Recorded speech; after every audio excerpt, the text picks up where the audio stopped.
மக்களே, இந்த நம்மளுக்குலாம் நம்ம நிறைய பேத்து நாக்குல பார்த்தீங்கன்னா, கருப்பு கருப்பு புள்ளியா வரும். கருப்பு புள்ளி மாரி இருக்கும். அங்கங்க கருப்பு கருப்பா இருக்கும். இத உடனே என்ன செய்ய ஆரம்பிச்சுருவோம்னா, அது கருநாக்கு.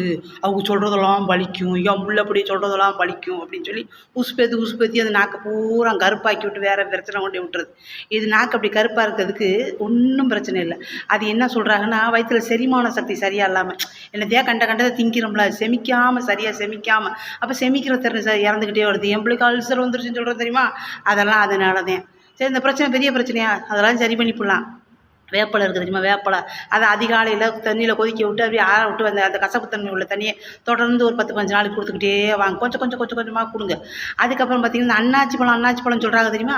அதை வாங்கி சின்ன துண்டாக கட் பண்ணி வாயில் விட்டு அங்கே அந்த இடங்களில் பூரா நல்லா படுற மாதிரி, நல்லா நாக்கில் படுற மாதிரி மெண்டு திங்க சொல்லுங்கள். இந்த பிரச்சனைலாம் எங்கே ஓதுனே தெரியாது. இதோட எல்லா ஒரு எல்லா ஒரு விஷயத்தையுமே அறிவியல் பூர்வமாக சிந்திங்க.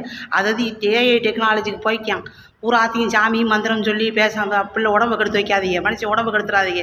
நன்றி மக்களை, சொல்கிறது சொல்லிட்டேன் மக்களே.